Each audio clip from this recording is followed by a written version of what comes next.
Lunedì 16 settembre, San Cornelio e Cipriano. È il 259esimo giorno dall'inizio dell'anno, ne mancano 106 al termine. Il sole sorge alle 6:50 e tramonta alle 19:20. La luna si leva alle 17:32 e tramonta a mezzanotte 58.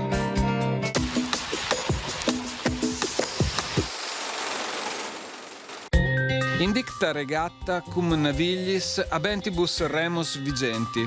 È questa una nota in calce ad un documento anonimo del tempo che ricorda i festeggiamenti di contorno al famoso torneo tra cavalieri friulani e veneziani in piazza San Marco durato 3 giorni, avvenuto durante il dogado di Lorenzo Tiepolo.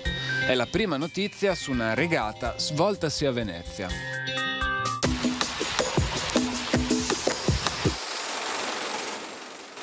Le previsioni per domani.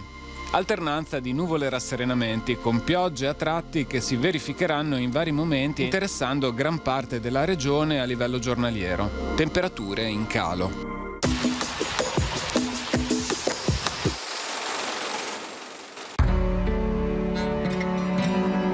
Valdobbiadene, uno scrigno tra i vigneti in provincia di Treviso. Il passaggio da un dominio ad un altro non fu mai tranquillo. Vi furono assedi, distruzioni, saccheggi.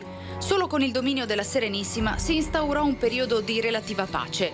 Il piccolo paese è incastonato tra dolci colline coltivate a vite che lo identificano con il famoso vino Prosecco.